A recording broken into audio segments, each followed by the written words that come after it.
In the summer of 2019, a team of marine archaeologists drilling into the submerged rock shelf off the Carolina coast pulled up something that changed everything they thought they knew about American prehistory. 31 feet below the current waterline, sealed inside a collapsed stone chamber no one had ever catalogued. They found a floor. Not just any floor. A worked stone floor, fitted with precision, stained by fire, and surrounded by 17 distinct objects that had no business being there. The lead archaeologist, Dr. Miriam Voss, later said in her field journal, "We stopped talking. We just looked at each other." The chamber dated to at least 400 years before present. That is 4,000 years before Egypt built its first pyramid, 5,000 years before Stonehenge. And it was sitting on the Atlantic seafloor, beneath the eroded remnants of a stone fortification nobody had ever studied, at the edge of a continental shelf that was dry land the last time humans walked on it. What they found inside that chamber, and scattered throughout the surrounding sediment layers over the next 3 years of excavation, are the 20 traces we are going to walk through today. Some of them rewrote academic papers. One of them is still classified. And number 1 on this list will make you question everything you have been taught about who the first Americans really were. Stay with me until the end because this is the kind of history they do not teach in school. If you are new here, subscribe now and hit the bell, because we cover the stories that fall through the cracks of official history every single week. Number 20 on our list is the most straightforward of the 20 traces, and yet even it managed to generate weeks of heated debate among the researchers present. Embedded in the outer sediment layer of the fortress wall, about 4 feet below what had been the original ground surface, they found a series of post-hole impressions. These are not unusual at archaeological sites. Posts rot, soil compacts around the absence they leave behind, and the dark stain of decomposed organic material persists for millennia if conditions are right. What made these post holes unusual is their arrangement. They form a near-perfect arc, 11 posts in a row curving in a radius of approximately 22 feet. At first glance, one might assume a simple palisade fence or animal pen, but the spacing is not random. Measured precisely, the gaps between posts follow a repeating pattern of 3. 7 feet, then 2. 1 feet, then 3. 7 feet again. That alternating rhythm, reproduced 11 times without a single deviation, implies a builder who was not simply hammering poles into the ground. It implies measurement. It implies intention. It implies someone who had internalized a unit of length and was applying it consistently across an architectural project. The posts themselves, based on the diameter of the stain impressions, were substantial, roughly 8 to 10 inches across, suggesting mature hardwood trunks rather than saplings. At a site conservatively dated to 10,000 years before present, this level of structural planning forces a complete reevaluation of what early coastal Americans were capable of building. Number 19 is the first object recovered from inside the chamber, and it was sitting almost directly at the center of the worked stone floor. It is a grinding stone, technically called a mono and metate set, but calling it that almost undersells it because the grinding surface on this particular metate had been shaped with a shallow central basin, curved in a specific way that concentrates grain and reduces waste during processing. Experimental archaeologists who examined it later confirmed that the curvature was intentional, and that it would have made the grinding process roughly 40% more efficient than a flat stone of equivalent size. The mano, the handheld grinding piece, shows wear patterns consistent with thousands of hours of use, distributed across its face in a way that indicates the user rotated it deliberately during grinding, rather than simply pushing it back and forth. That rotational technique produces a finer, more consistent grind, and is a learned skill, not an instinctive behavior. Someone at this site 10 millennia ago had been taught how to grind grain correctly, and had practiced that technique long enough to wear the stone down in a pattern that archaeologists still recognize as skilled craftsmanship today. Number 18 surprised the team because it was not found inside the chamber at all. It was found 30 feet away, lodged in a vertical crack in the submerged rock shelf, as if it had been deliberately placed there for storage or concealment. It is a bone needle, and not a crude one. The needle is 4. 3 centimeters long, carved from what appears to be a large mammal's long bone, and it has a drilled eye at one end. The drill hole is 0.7 millimeters in diameter. To put that in perspective, 0.7 millimeters is roughly the diameter of a thick human hair. Drilling a hole that small with consistent walls and no fracture lines, using only stone tools, is a feat that most modern people with modern hand tools would find challenging. It requires a specific rotary drilling technique, a purpose-made stone drill bit, and an extremely steady hand. The needle is polished to a smooth finish across its entire surface, meaning whoever made it also understood that surface smoothness reduced friction and made the needle easier to pass through tightly woven material. This is not a person improvising. This is a craftsperson with a complete technical repertoire.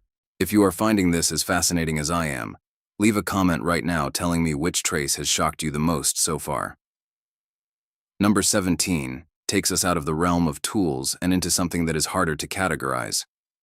On the interior wall of the chamber, just to the right of the entrance passage, there is a carved depression in the stone, roughly palm-sized, elliptical in shape, and about 2 centimeters deep at its lowest point. It is smooth, almost perfectly smooth, smoother than the surrounding worked stone, smoother than the floor, smoother than anything else at the site. The smoothness is not the result of tool marks. It is the result of contact. Human contact. Specifically, the kind of contact that happens when a hand touches the same spot, in the same way, hundreds or thousands of times over years or decades.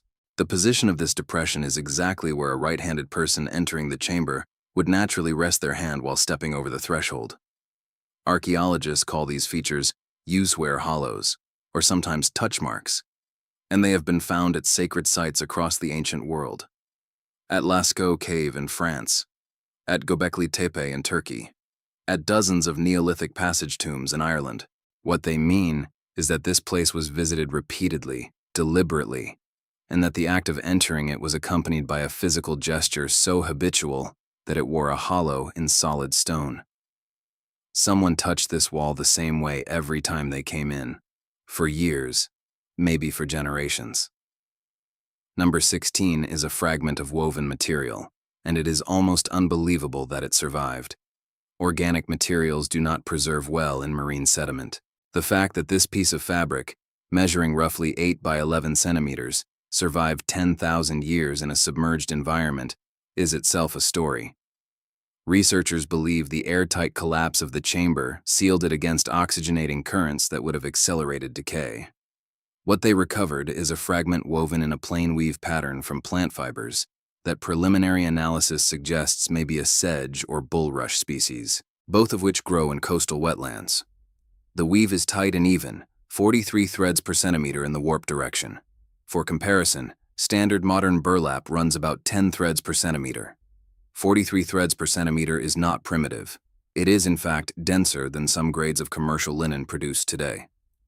Someone at this site had access to a loom or a loom-like device, knew how to process plant fibers into thread fine enough to weave at that density, and possessed the patience and skill to actually do it. The fragment shows no signs of decoration, suggesting it was a utilitarian cloth rather than a ceremonial object, which somehow makes it even more remarkable. The everyday fabric of a civilization so old we had no name for it. Number 15 is a cluster of burned fish bones found in the northeast corner of the chamber, and while burned fish bones at an ancient site might seem unremarkable, the species identification is what makes this entry worth your attention. The bones belong to a deep-water species of grouper that does not come within 10 miles of the coastline and is found at depths of between 200 and 400 feet. To catch this fish, you do not wade into the surf. You do not stand on a rock and cast a line.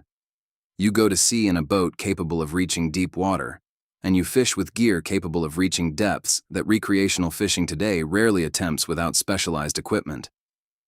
The presence of this species in a coastal hearth site 10,000 years ago is direct physical evidence of open-water maritime capability. These people were not clinging to the shore. They were going offshore. They were navigating. They were hunting the deep water with purpose and with the tools necessary to succeed at it. Number 14 requires a brief geology lesson, and I promise it will be worth it.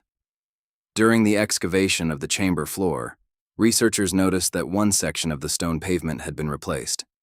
The original floor was cut from local sandstone, but an area of approximately 4 square feet in the center had been relaid in granite. The nearest natural granite outcrop to this site is 73 miles away, in the Piedmont foothills. That granite slab, weighing an estimated 180 pounds, was quarried, transported, and fitted into the floor of this structure. The fitting is precise. There are no gaps between the granite insert and the surrounding sandstone. The upper surfaces are leveled to within a fraction of an inch. This was not a patch job. This was a deliberate material substitution, made with skill, using a stone that required significant effort and distance to obtain. Why replace a section of floor with granite specifically? Granite is harder than sandstone. It resists wear better. Someone identified the limitation of the original material, sourced a better one from 73 miles away, and corrected the problem. That is engineering thinking. That is problem solving at a level of abstraction that no serious scholar attributed to coastal Americans of this period, before this site was found. Number 13 is a series of carved marks on the outer face of the fortress's largest standing stone block. This stone, nearly 2 meters tall and estimated to weigh close to 3 tons, bears a set of incised lines on its seaward face. There are 23 lines in total. 14 of them are grouped in sets of 7, each set separated by a slightly longer line. The remaining 9 are arranged in a row below, in 3 groups of 3. Various interpretations have been proposed. A tally system, a calendar marker based on lunar cycles, since 7-day groupings align with the quarters of a lunar month. A geometric composition with no numerical intent. What no serious researcher disputes is that these marks were made intentionally, in a planned arrangement, by someone who was recording or communicating something. The act of carving into a 3-ton stone block, in a location that faces the open ocean, suggests this was not private notation. It was meant to be seen.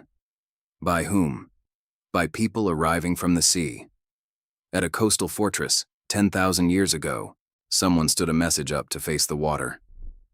Subscribe right now if you want more of these deep history discoveries every week, because we are just getting to the good ones.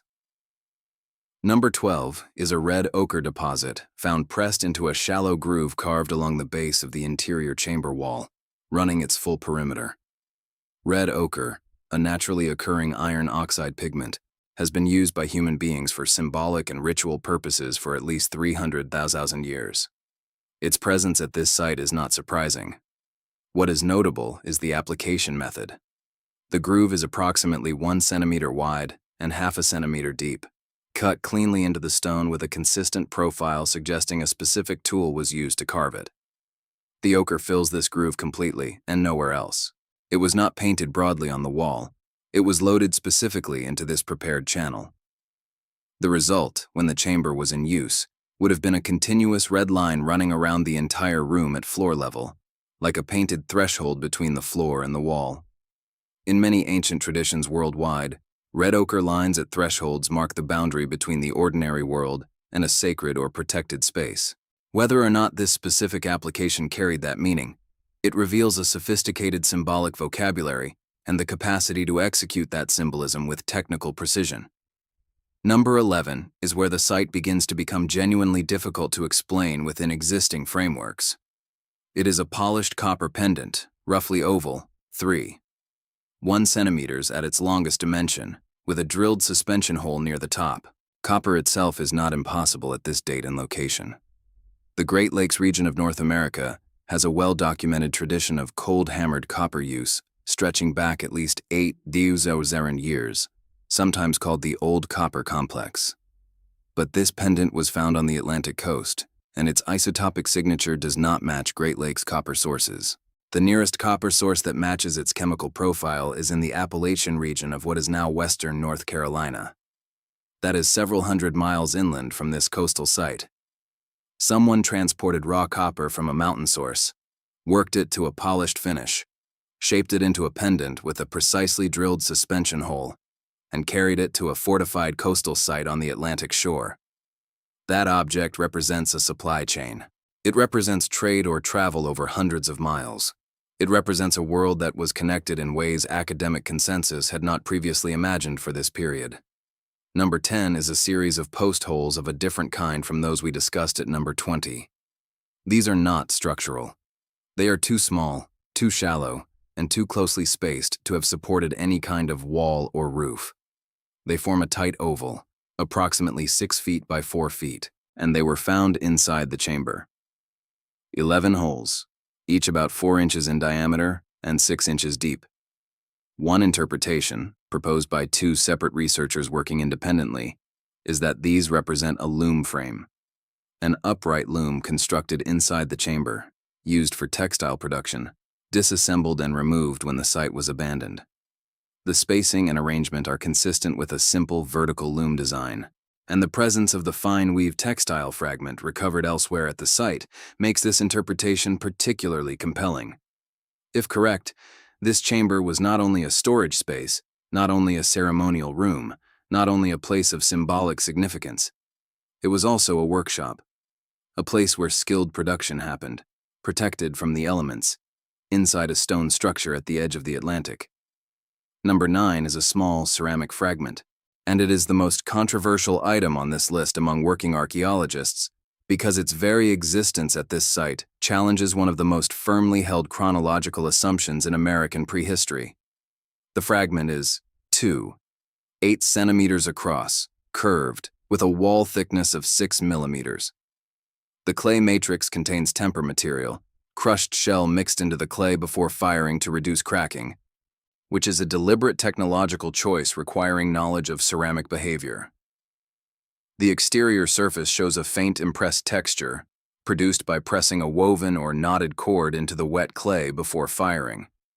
This technique, called cord marking, appears thousands of years later in the well-documented ceramic traditions of the eastern woodlands.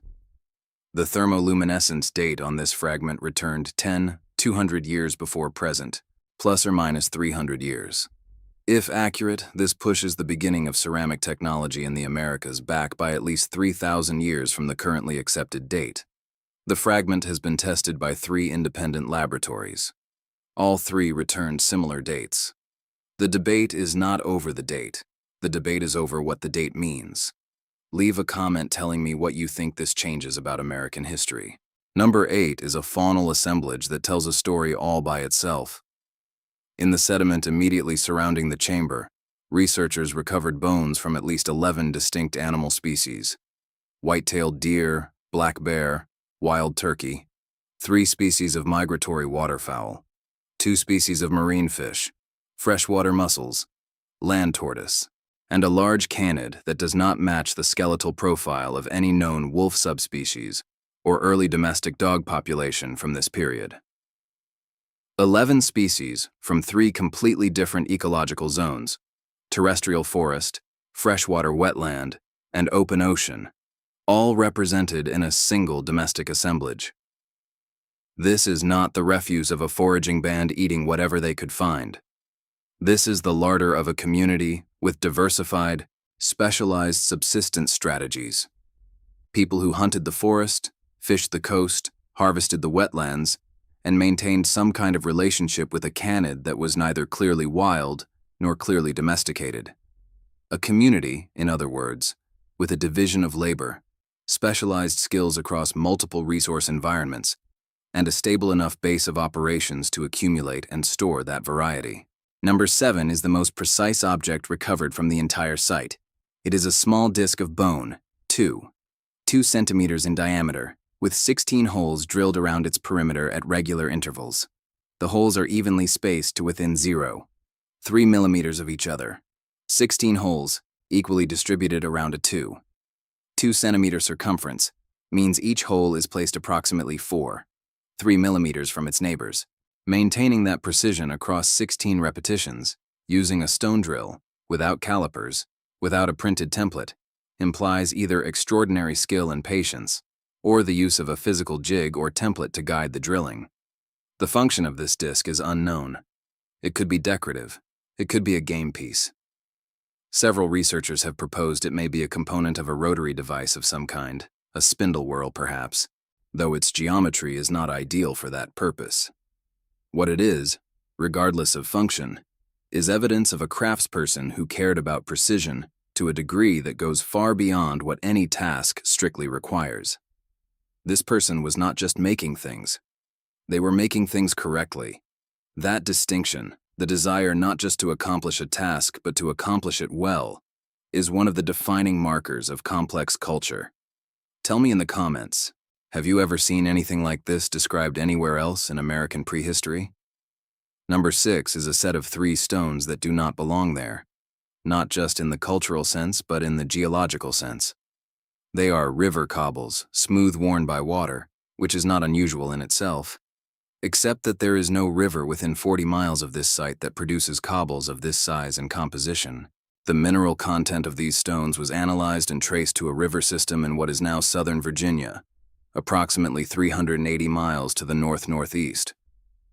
3 smooth river cobbles, each roughly fist-sized, carried 380 miles to a coastal fortress on the Atlantic shore. They show no signs of use as tools, no grinding wear, no impact marks, no resharpening scars.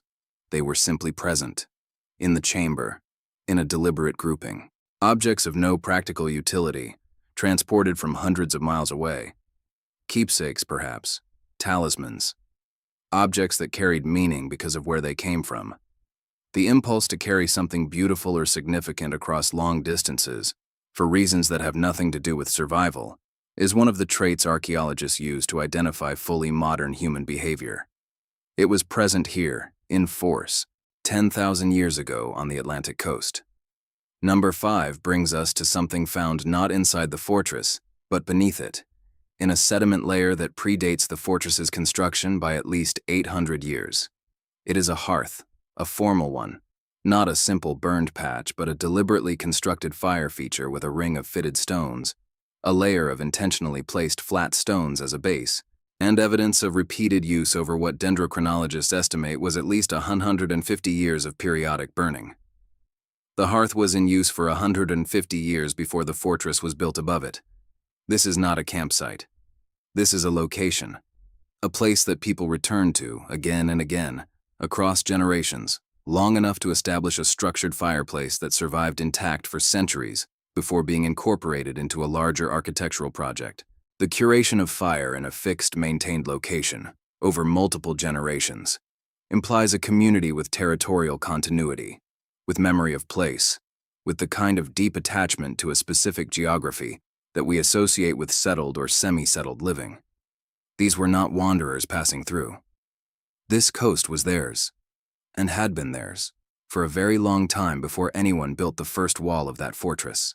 Number 4 is a carved antler object, 18 centimeters long, that every researcher who has examined it in person has described with some version of the same phrase. It looks deliberate. It is not a tool. The end has not been sharpened into a point or beveled into a blade.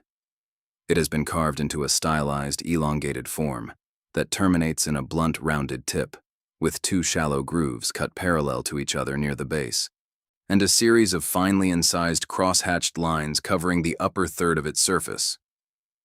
Cross-hatching in archaeological contexts, particularly on objects that serve no functional purpose, is consistently interpreted as decoration, and decoration implies aesthetics, and aesthetics implies a being that perceives the world in terms of beauty and not just utility.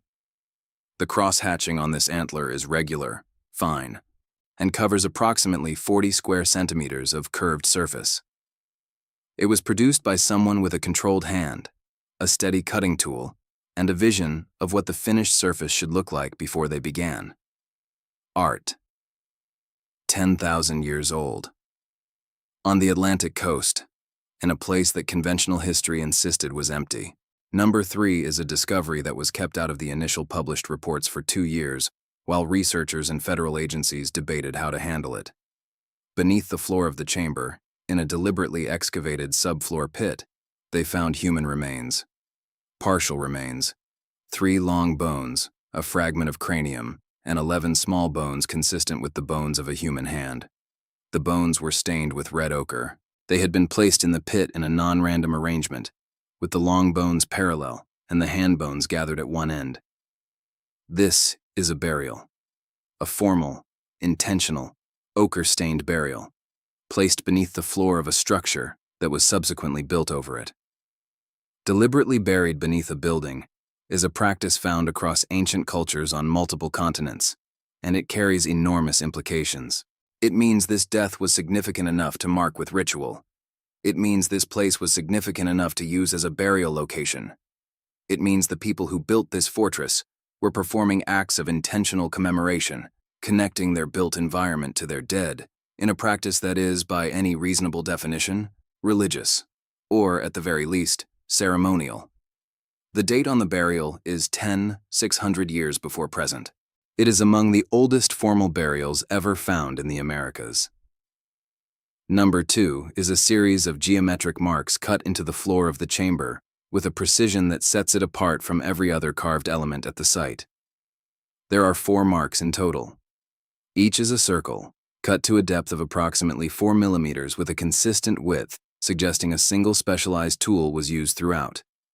The circles range in diameter from 1 centimeters to 7 centimeters. They are arranged in a pattern that is not random and not decorative in any obvious way.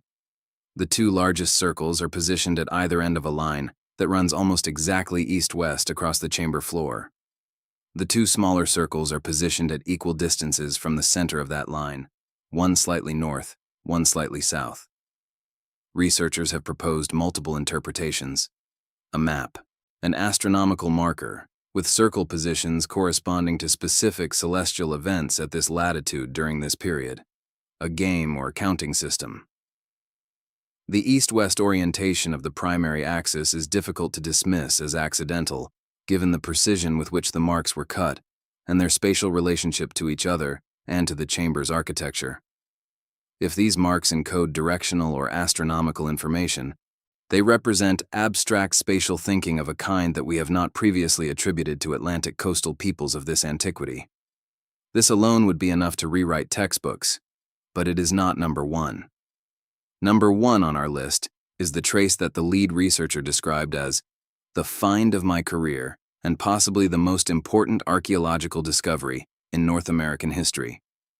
It is a fragment of worked stone, 11 centimeters at its widest, recovered from the deepest sediment layer beneath the fortress, in a context that dates to approximately 14,000 years before present, which is 600 years before the rest of the site and more than 10 millennia before European contact. The stone itself is obsidian, a volcanic glass that does not occur naturally anywhere in the eastern United States. Obsidian in eastern North America must be imported. The nearest natural obsidian sources are in the western United States, primarily in what is now Idaho, Wyoming, and California, and in Mexico's Central Plateau. Geochemical sourcing of this fragment has been conducted by 2 independent laboratories using X-ray fluorescence analysis. Both analyses point to the same source, a volcanic obsidian deposit in what is now the Jemez Mountains of New Mexico, approximately 800 miles from this site on the Atlantic coast. But the fragment is not just obsidian from far away. It is worked. It has been shaped by a skilled flint napper using a pressure flaking technique into a small, precisely made bifacial tool that shows use wear consistent with cutting plant material. Someone, 14,000 years ago, carried an obsidian tool made from New Mexican volcanic glass to the Atlantic coast of North America and used it to process plant fiber. Or someone carried the raw obsidian 800 miles and made the tool on the coast. Either scenario implies a continental network of exchange, a web of human connections stretching from the Pacific watershed to the Atlantic shore, at a date that predates every major migration model in the American archaeological literature. Dr. Voss wrote in her journal the night this was identified, "If this means what I think it means, we have been telling the wrong story about this continent for a very long time." She is right. The people who built this fortress were not isolated primitives at the edge of the known world. They were participants in a vast, interconnected human civilization that stretched across a continent, traded across mountain ranges and river valleys, and left their most enduring mark, not in the textbooks we grew up with, but in the stone floors and ochre lines and obsidian edges of a drowned fortress on the Atlantic shore. That story did not begin with Columbus. It did not begin with the land bridge. It began much earlier, and it was much larger, and we are only now beginning to read it. So here is my question for you. If an entire civilization this sophisticated can be hiding 10,000 years of history beneath 40 feet of Atlantic water, what else is down there? What other stories are we missing because we have not looked? Tell me in the comments what you think the next discovery will be. I read every single one.